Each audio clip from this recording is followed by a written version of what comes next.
Next हमारे पास ये question है कि एक मैट्रिक्स दिया गया है जिसके एलिमेंट्स हैं 1 0 0 2। Then eigen values. अब आइगन वैल्यूज़ हमने फाइंड करनी है। देखिए सबसे पहले चलते हैं जी यहाँ पे फाइंड आइगन वैल्यू।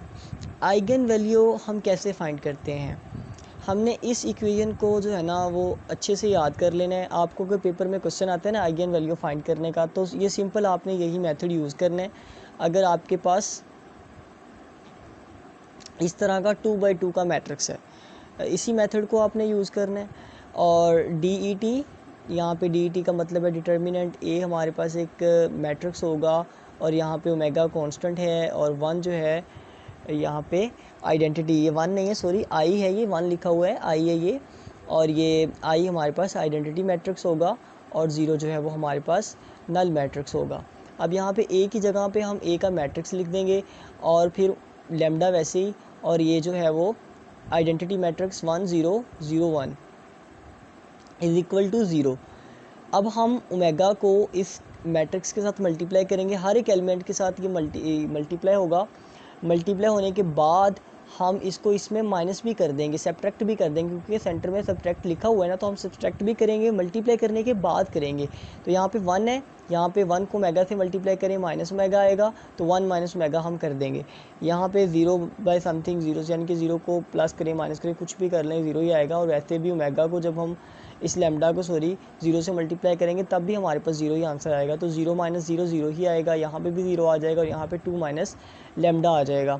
जब हम लेमडा को 1 से मल्टीप्लाई करेंगे माइनस लेमडा आएगा, और इसमें माइनस करना है तो 2 माइनस लेमडा आ जाएगा, ठीक है, इज इक्वल टू 0। अब यहाँ पे हमने करना ये है कि हमने यहाँ पे क्रॉस मल्टीप्लिकेशन करवानी है, हमने डिटर्मिनेंट फाइंड करना है, ठीक है।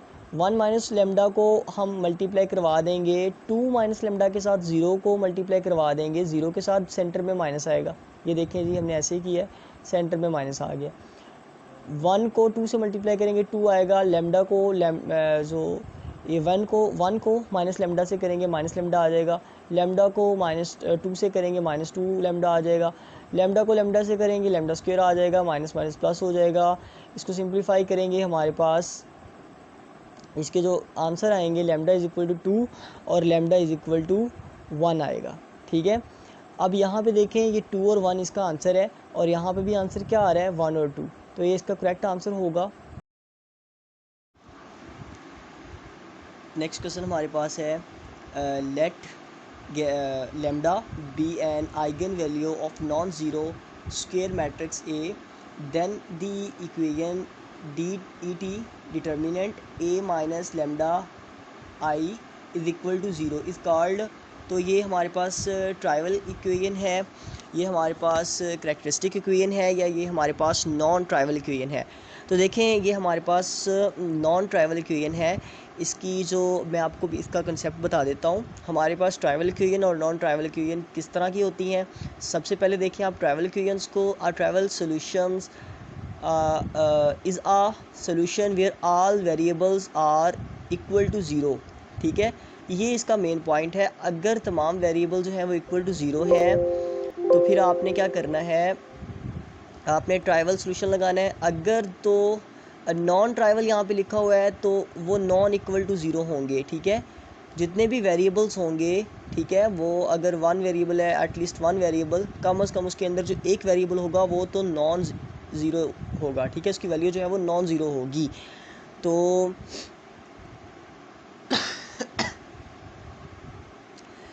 जब इक्वल टू 0 होगा तब आपने ट्राइवल सॉल्यूशन लगाना है, जब जो है वो नॉन ज़ीरो वैल्यू होगी तब आपने जो है वो नॉन ट्राइवल सॉल्यूशन लगाना है। अब यहाँ पे इसकी एग्जांपल भी दी गई है, यहाँ पे देखें ये 0 यहाँ पे लगा हुआ है ना, तो ये ट्राइवल इक्वेशन है, ये इक्वल टू 0 है और ये इक्वल टू 0 नहीं है। नीचे अगर आप देखें नॉन ट्राइवल को, तो इसकी एग्जाम्पल अगर आप देखें तो ये नॉन इक्वल टू 0 है, यहाँ पर 0 नहीं है, या मे भी यहाँ पर किसी क्वेश्चन में एक में 0 आ जाए लेकिन एक में ना आए, तो वो नॉन इक्वल टू 0 ही होगा, ठीक है, और वो नॉन ट्राइवल सॉल्यूशन ही होगा। तो यहाँ पे भी देखें इस क्वेश्चन में ये इक्वल टू 0 है, ठीक है, ये सॉरी नॉन इक्वल टू 0, इस पॉइंट को आपने देखना है। यहाँ पे लिखा हुआ है कि वो non equal to non zero है। तो नॉन ज़ीरो जब होगा तब आपने नॉन ट्राइवल लगाना है, और जब ज़ीरो होगा इक्वल टू ज़ीरो होगा तब आपने ट्राइवल इक्वेशन लगानी है। ठीक है, तो उसमें हमारा ये करेक्ट आंसर होगा। तब करेक्ट ये आंसर होगा जब वो इक्वल टू ज़ीरो होगा, जब इक्वल टू ज़ीरो नहीं होगा, नॉन ज़ीरो होगा, तब हमारा ये वाला आंसर करेक्ट है। ये अभी इस वक्त नॉन करेक्ट है। ठीक है, ये वाला करेक्ट है क्योंकि ये नॉन ज़ीरो है। चलें जी, नेक्स्ट क्वेश्चन पे मूव करते हैं। फिर हमारे पास ये क्वेश्चन आ जाता है आइगन वैल्यू का of the following homogeneous system differential equation. ये हमारे पास एक इक्वेशन है, इस क्वेश्चन को हमने सोल्व करना है। इसको सोल्व करने का मेथड मैंने आपको अभी अब जो हमारी पिछली वीडियो थी जो आप अभी देख के आए हैं उसमें मैंने आपको सोल्व करना सिखाया है। अगर आप भूल गए हैं तो मैं आपको दिखा देता हूँ। ये देखें जी, ये वाला क्वेश्चन है, क्वेश्चन नंबर 29 है ये। यहाँ पे 28 लिखा हुआ है। ठीक है, हमारा पेज नंबर 29 होगा और क्वेश्चन नंबर 28 है। इसी क्वेश्चन को मैंने सोल्व किया है। इसी तरह हमने वैल्यू फाइंड की थी, आइगन वैल्यू। ठीक है, मैंने पिछली वीडियो में आपको आइगन वैल्यू फाइंड करना सिखाई थी। ठीक है, तो इसी तरह हमने इस क्वेश्चन में भी आइगन वैल्यू ही फाइंड करनी है। तो आप उसी मेथड को देखते हुए इस क्वेश्चन को सोल्व करें और इसकी आइगन वैल्यू खुद से फाइंड करें। आंसर हमारा यही करेक्ट आएगा। ठीक है, और आइगन वैल्यू को आप फाइंड करना सीख लें क्योंकि इससे हमें सब्जेक्टिव में एक क्वेश्चन लाजमी आएगा। Which of the following may not be consider as integration technique. Integration technique इसमें कौन सी नहीं है इन तीनों में। ठीक है, तो हमने बतानी है। सबसे पहले मैं आपको बता दूं, मैंने यहाँ पे जितनी भी इंटीग्रेशन टेक्निक्स होती हैं वो सारी यहाँ पे लिख दी हैं।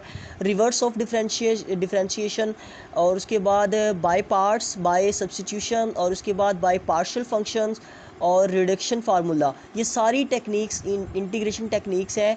और ये भी करेक्ट है, ये भी करेक्ट है, ये भी करेक्ट है, ये सारी इंटीग्रेशन टेक्निक है।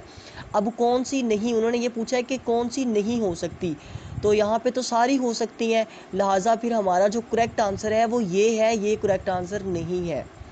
ठीक है, ये सारी इंटीग्रेशन टेक्निक है, मैंने ये हैंड आउट से कंफर्म किया है। आप भी कंफर्म कर सकते हैं। आप इंटीग्रेशन टेक्निक लिख के सर्च करें या आप बाय पार्ट्स लिख के हैंड आउट्स पे सर्च करें तो आपको पता चल जाएंगी कि सारी इंटीग्रेशन की टेक्निक्स होती हैं। सिर्फ ये जो है इसमें correct answer none of these है, क्योंकि हमारे पास ये यहाँ पे बाय पार्ट्स भी टेक्निक होती है, बाय सब्स्टिट्यूशन भी टेक्निक होती है, बाय पार्शियल फ्रैक्शंस भी टेक्निक्स होती है इंटीग्रेशन की। तो इसका जो करेक्ट आंसर है वो हमारे पास नॉन ऑफ दीज है। ठीक है, या नॉन ऑफ दीज है। उसके बाद विच of the following equation satisfy the differential equation. ठीक है, तो इसको मैंने पेंट में सोल्व किया है, इसको हम देख लेते हैं। देखें जी, इसको हमने सॉल्व करना है। D Y over D X is equal to X है ना, इसको बस हमने सॉल्व करके बताना है कि आंसर हमारे पास क्या आएगा। तो हम चलते हैं पेंट में, मैंने इसे पेंट में सॉल्व किया हुआ है। थोड़ा सा स्क्रॉल करते हैं और यहाँ पे देखें इस रेड बॉक्स के अंदर हमने दोनों साइड पे इंटीग्रेशन अप्लाई कर दी। यही क्वेश्चन हमारे पास था, हमने दोनों साइड पे इंटीग्रेशन अप्लाई की। इंटीग्रेशन जब हमने यहाँ पे अप्लाई की तो यहाँ पे हमारे पास देखें डेरिवेटिव भी था, डेरिवेटिव इंटीग्रेशन से कैंसिल हो गया, हमारे पास y आ गया। और यहाँ पे जब हमने x के ऊपर इंटीग्रेशन अप्लाई की तो x की वैल्यू हमें पता है ना कि यहाँ पे एक वैल्यू ऊपर ऐड हो जाती है, 1+1 ऐड होगा और नीचे भी 1+1 ऐड होगा। तो हमारे पास यहाँ पे नीचे भी 2 आ जाएगा और ऊपर भी, यहाँ पे देखें मैंने लिखा हुआ है, नीचे ऊपर पावर 2 आ जाएगी और नीचे भी 2 आ जाएगा और साथ में हमारे पास कांस्टेंट आ जाएगा। अब इस वाले 2 को हम देखें, यहाँ पे ये एक्स स्क्वायर के नीचे डिवाइड हो रहा है, इसको हम इधर ले जाएंगे तो ये वाई स्क्वायर के साथ मल्टीप्लाई हो जाएगा। तो हमारे पास जो आंसर बनेगा वो ये बनेगा। ठीक है, 2y is equal to x square plus c. इस आंसर को देख लें। अब हम चलते हैं अपने क्वेश्चन पे और यहाँ पे देखें 2y is equal to x square plus c, यही हमारा आंसर जो है वो करेक्ट है। हमने इसको सॉल्व भी कर लिया है। अब नेक्स्ट हम मूव करते हैं अगले क्वेश्चन पे। हमारे पास है जी differential equations 3x square y plus 2 d x plus x cube plus y plus x cube plus y d y is equal to 0 is exact. तो हमने ये बताना है कि ये इक्वेशन एग्जैक्ट है या ये इक्वेशन नॉन एग्जैक्ट है। एग्जैक्ट और नॉन एग्जैक्ट के बारे में जानने के लिए आप इस वीडियो को देखें।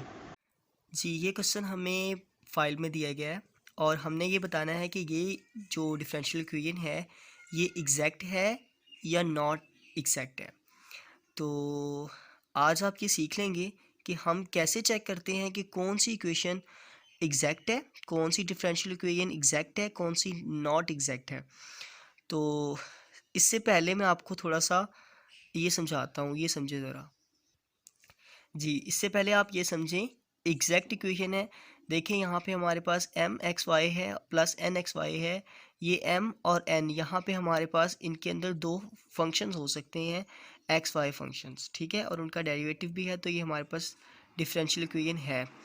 अब देखिए नेक्स्ट जो है ना ये एक मेन बात है समझने वाली कि हम लेते हैं D Y over D X, ठीक है। डिफरेंशियल इक्वेशन डिफरेंशियल लेते हैं हम, डेरिवेटिव लेते हैं sorry, D Y over D X. ये हम वाई का डेरिवेटिव लेते हैं विद रिस्पेक्ट टू एक्स। अब पार्शियल डेरिवेटिव क्या होता है? पार्शियल डेरिवेटिव में अगर हम विद रिस्पेक्ट टू एक्स ले रहे हैं डेरिवेटिव वाई का, तो इसका मतलब है कि यहाँ पे हम वेरिएबल जो है वो एक्स को कंसीडर करेंगे, और यहाँ पे इसके साथ अगर टी है उसको हम एज अ कॉन्स्टेंट लेंगे, ठीक है, उस टी को हम एज अ कॉन्स्टेंट लेंगे। अब नेक्स्ट देखें हमें ये कैसे पता चलता है कि ये इक्वेशन जो है वो एग्जैक्ट है या नॉट एग्जैक्ट है। देखें अगर पार्शियल एम और partial with respect to y, ठीक है, partial derivative M with respect to y equal आ जाता है partial derivative of N with respect to x. अगर ये दोनों इक्वल आ जाते हैं, दोनों की वैल्यू इक्वल आ जाती हैं, फिर ये एग्जैक्ट इक्वेशन होती है, एग्जैक्ट डिफरेंशियल इक्वेशन होती है। अगर इन दोनों की वैल्यू आपस में इक्वल नहीं आती, फिर ये नॉट एग्जैक्ट डिफरेंशियल इक्वेशन होती है। ये बस मेन बात है जो आपने याद रखनी है। अगर इन दोनों की वैल्यू जो है, इनके आंसर जो है वो आपस में इक्वल आ जाते हैं, फिर एग्जैक्ट है। अगर आंसर इक्वल नहीं आते फिर नॉट एग्जैक्ट है, ठीक है। अगर जो है हमें पता चल जाता है, इसके बाद अगर हमें पता चल जाता है ये एग्जैक्ट डिफरेंशियल इक्वेशन है, यानी कि अगर फ़र्ज़ कर लें कोई भी इक्वेशन हमारे पास है और उसका हमें पता चल जाता है कि वो एग्जैक्ट है, फिर हमने क्या करना होता है, फिर हमने उसको आगे नेक्स्ट सोल्व करना है और फिर हमने उसकी इंटीग्रेशन करनी होती है, ठीक है, इंटीग्रेशन करनी होती है। और यहाँ पे अगर आप एम डी एक्स यानी कि इंटीग्रेशन कर रहे हैं एम वाले फंक्शंस की, तो यहाँ पे आपने वाई को एज अ कांस्टेंट लेना है, और एक्स को आपने जब एक्स के ऊपर इंटीग्रेशन अप्लाई करनी है तो आपने एन के ऊपर जब आपने इंटीग्रेशन अप्लाई करनी है तो आपने एन को फ्री कर देना है एक्स से। इसकी नीचे एग्जांपल मैंने दी है, देखें ज़रा यहाँ पे। अगर हमारे पास ये एक फंक्शन है एन में, यहाँ पे इसके अंदर एक्स वाला भी फंक्शन है, वाई वाला भी फंक्शन है, तो देखिए अगर यहाँ पे ये इक्वेशन हमारे पास आ जाती है तो फिर मैंने क्या लिखा हुआ यहाँ पे, फ्री करना है एक्स से। तो मतलब ये कि आपने एक्स को ज़ीरो समझना है, ठीक है।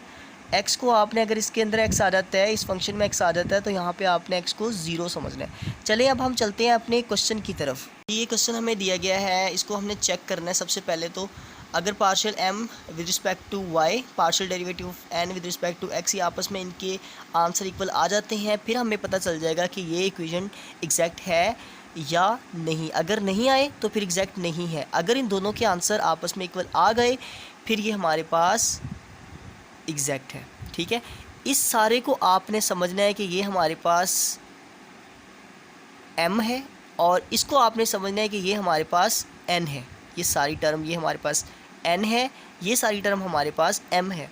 अब हम इसका जो है वो डेरिवेटिव लेते हैं, पार्शियल डेरिवेटिव लेते हैं विद रिस्पेक्ट टू y। इसको सोल्व करते हैं पहले जी। मैंने यहाँ पे लिखा और इसको हमने m समझा था तो हमने यहाँ पे पहले इसको लिख दिया। अब देखें हम विद रिस्पेक्ट टू y ले रहे हैं, डेरिवेटिव ले रहे हैं, पार्शियल डेरिवेटिव ले रहे हैं विद रिस्पेक्ट टू y। चूँकि हम partial derivative with respect to y ले रहे हैं, यहाँ पे हमने y को वेरिएबल कंसीडर करना है और x को और इसके साथ में जितनी भी टर्म्स हैं y के अलावा उनको हमने कांस्टेंट कंसीडर करना है कि ये कांस्टेंट है और y जो है वो वेरिएबल है हमारे पास, ठीक है।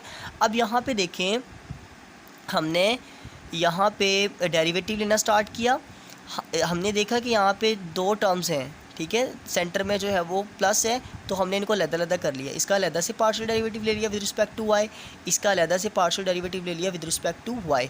अब यहाँ पे मैंने कहा था ना वाई का लेना है, वाई को हमने वेरिएबल कंसीडर करना है, जबकि 3x² जो है वो कांस्टेंट है, उनको हमने बाहर ले लेना है और वाई का लेंगे, हमारे पास आंसर 1 आएगा, और इस कांस्टेंट का हम डेरिवेटिव पार्शियल डेरिवेटिव लेंगे विद रिस्पेक्ट टू वाई, हमारे पास 0 आ जाएगा।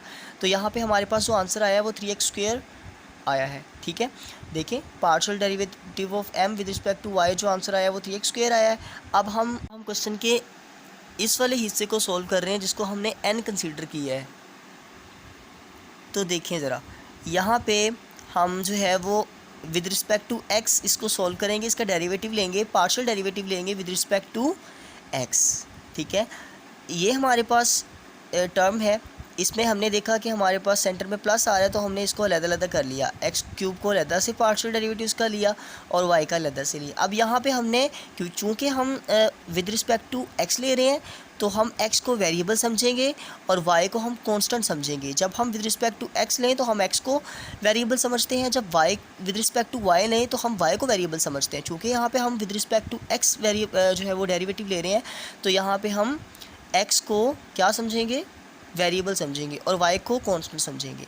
तो यहाँ पे देखें, हमने इसका डेरिवेटिव लिया, पावर पहले आ जाती है और फिर पावर में से एक माइनस हो जाता है, तो हमारे पास आ जाएगा 3x²। जब हम with respect to x partial derivative लेंगे, y को चूँकि y कांस्टेंट है तो y को हम वैसे ही लिख देंगे इज़ इक्वल टू y जो है वो, जब इसका पार्शियल डेरिवेटिव लेंगे तो हमारे पास 0 आ जाएगा, 0 प्लस ये वैल्यू ऐड करेंगे तो हमारे पास यही आंसर आएगा। देखें अब यहाँ पे भी 3x² आ रहा है ना, n का डेरिवेटिव अगर हम विद रिस्पेक्ट टू x लें तो 3x² आ रहा है, और अगर विद रिस्पेक्ट टू y लें m का डेरिवेटिव तो उसका आंसर भी यही आता है, यानी कि दोनों के आंसर 3x² आ रहे हैं। ये भी देखें और ये भी देखें, अब ये दोनों आपस में क्या आ गए हैं, इक्वल आ गए हैं। तो अगर इन दोनों के आंसर, मैंने आपको बताया था ना पहले कि अगर इन दोनों के आंसर इक्वल आ जाते हैं तो फिर ये एग्जैक्ट डिफरेंशियल इक्वेशन है, अगर नहीं आते तो नॉट है। अब यहाँ पे देखें ये है ना, तो ये एग्जैक्ट डिफरेंशियल इक्वेशन है। तो इस तरह हम फाइंड कर सकते हैं कि कौन सी, या चेक कर सकते हैं कि कौन सी इक्वेशन जो है, कौन सी डिफरेंशियल इक्वेशन जो है वो एग्जैक्ट है और कौन सी नॉट एग्जैक्ट है।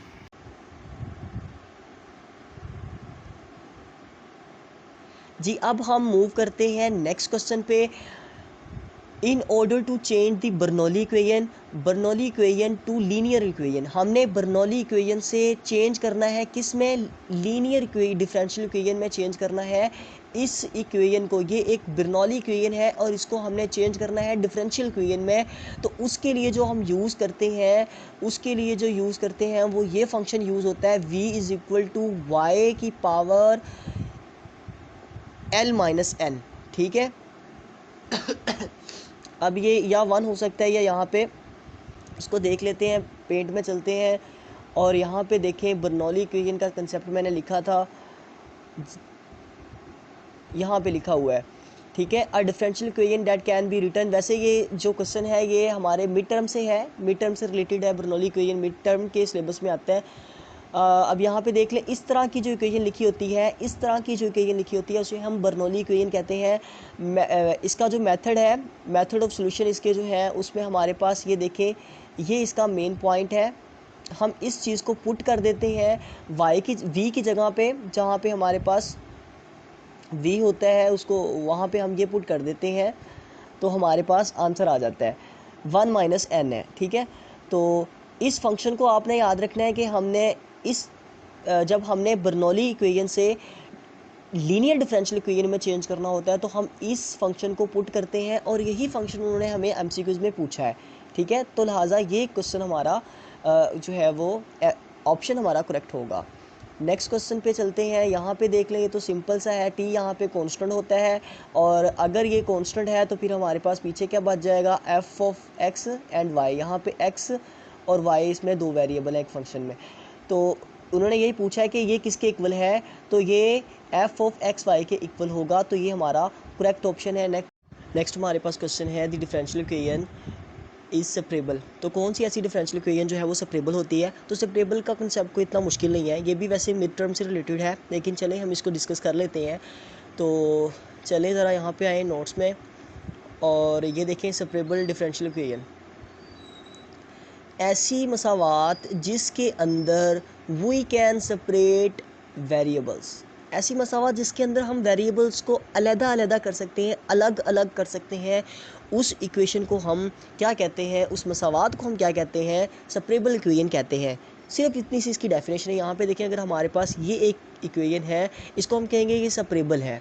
इफ़, अगर हम f कैन बी एक्सप्रेस्ड, अगर हम f को एक्सप्रेस कर सकते हैं of a function of x end of a function of y and a function of y।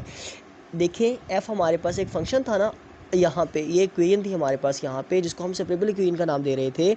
अगर हम f को जाहिर कर सकें x की फॉर्म में, x के फंक्शन की फॉर्म में, y के फंक्शन की फॉर्म में, जैसा कि यहाँ पे देखें हमने g ऑफ x लिख दिया और h ऑफ y लिख दिया।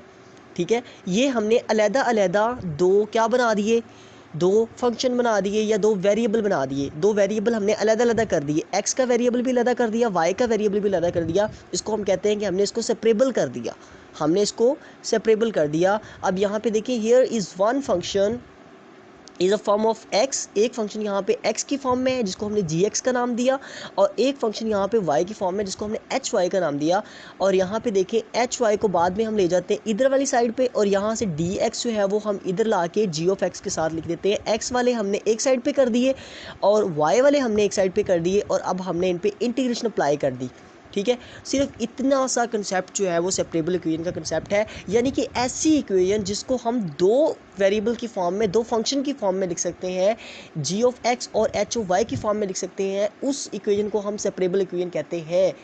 अगर आपको समझ नहीं आई मेरी इसी जो मैंने अभी कुछ अल्फाज बोले हैं, इन्हीं को दोबारा से वीडियो को थोड़ा सा पीछे रिवर्स करें और फिर से सुने, फिर आपको समझ आ जाएगी कि मैंने असल में बात क्या की है। तो यहाँ पे देखें, यहाँ पे हमारे पास जो ये है जी, ये इतना सा जो पोर्शन है, देखें इसको आपने ज़रा गौर से देखना है। क्या हम इसको अलग-अलग करके लिख सकते हैं?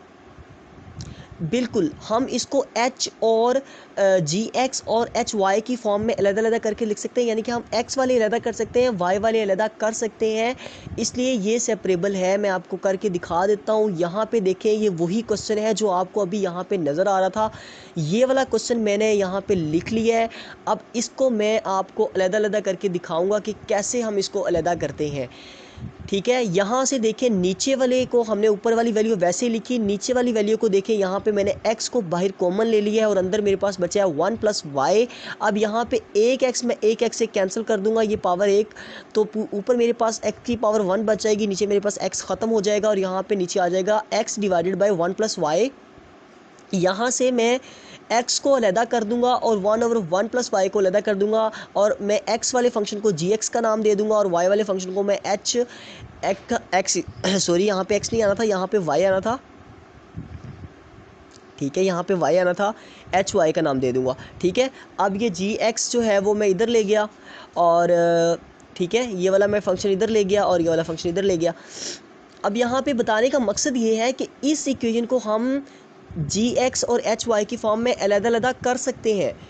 ठीक है, तो उन्होंने भी यही पूछा है कि क्या आप इस डिफरेंशियल इक्वेशन को सेपरेबल कर सकते हैं। बिल्कुल जी, हम इसको सेपरेबल कर सकते हैं, ना इसको कर सकते हैं, बिल्कुल भी नहीं कर सकते, इसको भी नहीं कर सकते, इसको भी नहीं कर सकते। आप खुद करके देख लें, आपसे नहीं होगा, ये x और y की फॉर्म में अलग-अलग नहीं होगा, सिर्फ ये वाला क्वेश्चन हो जाएगा जो कि मैंने करके भी आपको दिखा दिया।